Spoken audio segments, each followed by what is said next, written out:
8:30. So if you can see, it was 3 attacks. They tried to attack.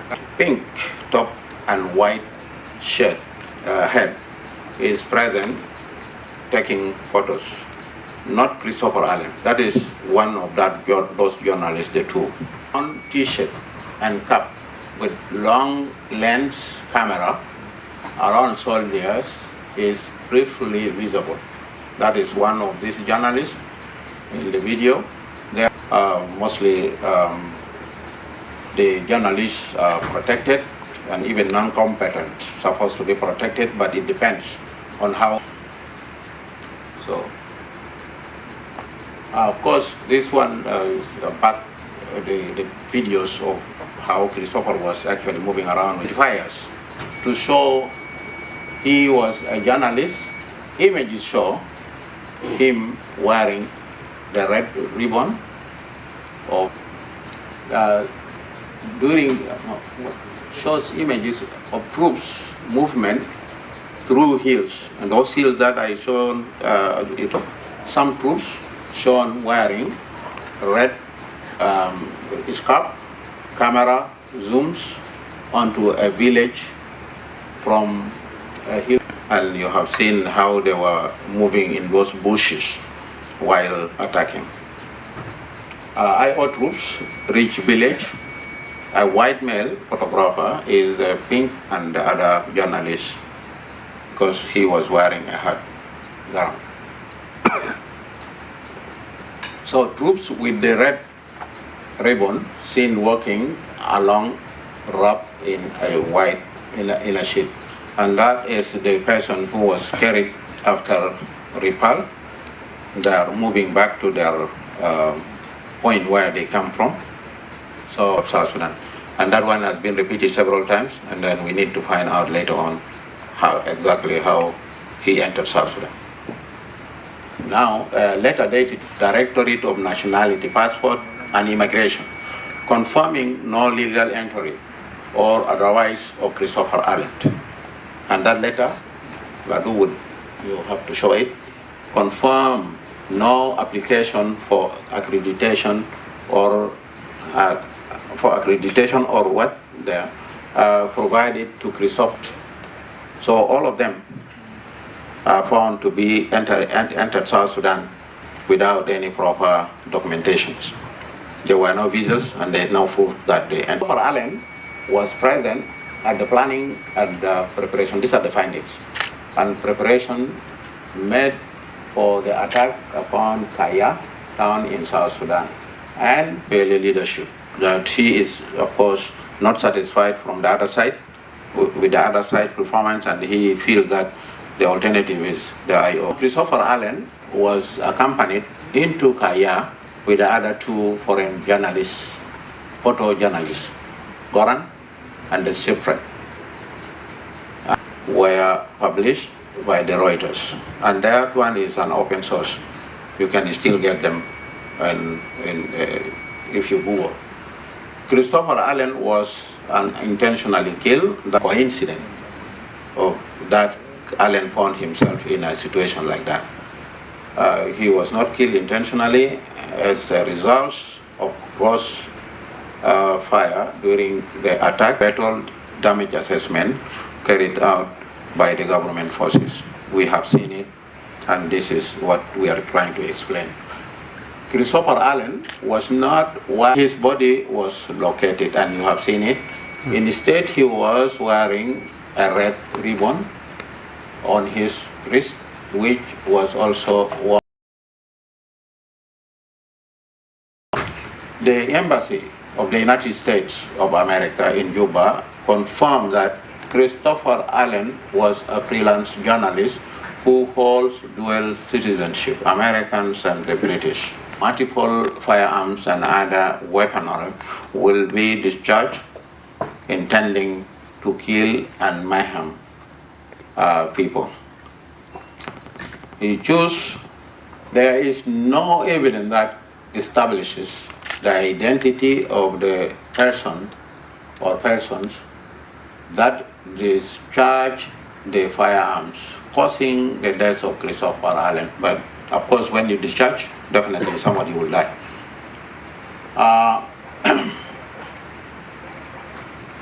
Now, no evidence that Christopher Allen was known to be a journalist.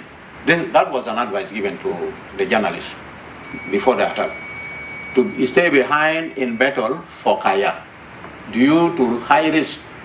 But Christopher Allen, and this is coming from also the same sources, and this is from the government sources, that he is not supposed to be in the front line. He is supposed to stay with them behind. Who is now a general, Lampol Gabriel, deputy military spokesperson of the SPLIO, during the incident in 2020, and was embedded with the IO forces before the attack on Kaya, and the IO informed Allen's fiancée of Allen's death. So this is the only thing that I can say up to here. But this is a summary of the report. The full report will definitely be declared by the minister to anybody who may be interested to know. As part of that transparency, dropped into our special reports website, SouthSudanReports.com. You'll find a lot of can pick from there, and I encourage members of embassy, especially the British Embassy and the American Embassy, to please take evidence and forward or inform the family of Christopher Allen. I want to appreciate the effort that you have put this committee together to come out with such a very tedious work, which each and every, some of us, to be honest with you, had been bombarded with so many questions, with so many blames, with so many accusations. And we had been in Kaya during the time we were back home in Yei. We used to go to Kaya even on weekends. We know this, the small town, but it was very important to the Ugandans. There was a market over that bridge where the Ugandans could come from that side and South Sudanese could go from this side to exchange their goods. It is very, very sad that I myself had been asked several questions, even the time I was an ambassador in Addis Ababa. These questions had been directed to me by so many media houses. The evidence that this team has put together, I really want to thank you very much. And you have given me even now that any person who will now be able to ask me, with this evidence, as a Minister of Foreign Affairs, I would like a copy of this report to be in my office by this able committee that was put together by the Minister of Cabinet Affairs. I just take this opportunity to thank you for forces. So that shows clearly to tarnish the image of our country. These experts are set in that office to address these kind of issues.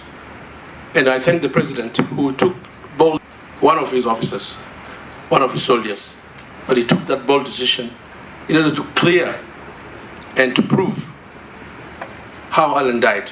And if he had died in the hands of our government, IO forces attacked Kaya, intending to take it over and declare it and install their flag. You saw that. Of course, the conventional response from the other side is to fire back. And if you happen to be in the front line and you are not known as to who you are, at least be in the front line. When he knows that there are bullets being shot from his side, why would a journalist do that? Why would he not be identified with? And I want you, our journalists, to please present the evidence you've seen exactly as they are, and do not interpret them in your own ways. I'm sure my brother Michael McCoy will take care of that. But it's very important that we reflect facts. We the country, and it's being used to arms embargo, sanctions, undermine the country. Ambassadors, some of them can talk to you as if he's your president. Undermine. SouthSudanReports.com. Very important. You will find setting the record straight. You will find pressing the reset button for South Sudan. You will find the central report is in there. You'll have this is being alleged for no crime. I encourage you to read that. I want to thank you very much, and I also want to appreciate the President for encouraging us and setting up this committee and directing us to present this report. Doubting what we have been reporting about the death of Christopher Allen. But all of you know very well from day one what we reported about the death means. It was not accredited, and this is what the committee has come up with now. And this has been approved for us as the government of South Sudan. We did not want to go any further to investigate on the death of Christopher Allen because we had satisfied the report, because of the demand by the international community that they want to know.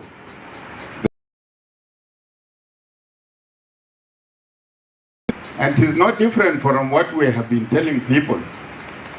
It's the same report. So my dear journalists, report correctly is one of that country. Christopher Allen joined the rebellion. And he was there with them in the front line. This is why I said we have killed the white rebel, because it was rather strange for us to have a rebel who is white among us. A journalist, because he had also identified himself there with the rebels. Then the American embassy here recognized him and South Sudan to bring him from Kaya up to here and hand over the remains to the American embassy. And the Americans of South Sudan, like other rebels who died with him, they have not been brought. So I really appreciate the report. And for the journalists, please, in conflict with the law. And I don't want any of you to be in conflict with the law. So please, read it well, report it well. If you want universities and to be taken even to the family of the late. Because according to what we heard, it is the family of the late that wants the people whom Allen joined, not to us. And in fact, the case of Allen is not the only that, which have nothing to do with the government. But it's all the time said it is the government that did it. This is very unfortunate. We must be seen to be fair and to be believed, so that we are not supposed to be doubted in our reports. And it is that element of doubt that brought about Mr. Martin for the job, and I wish you every success.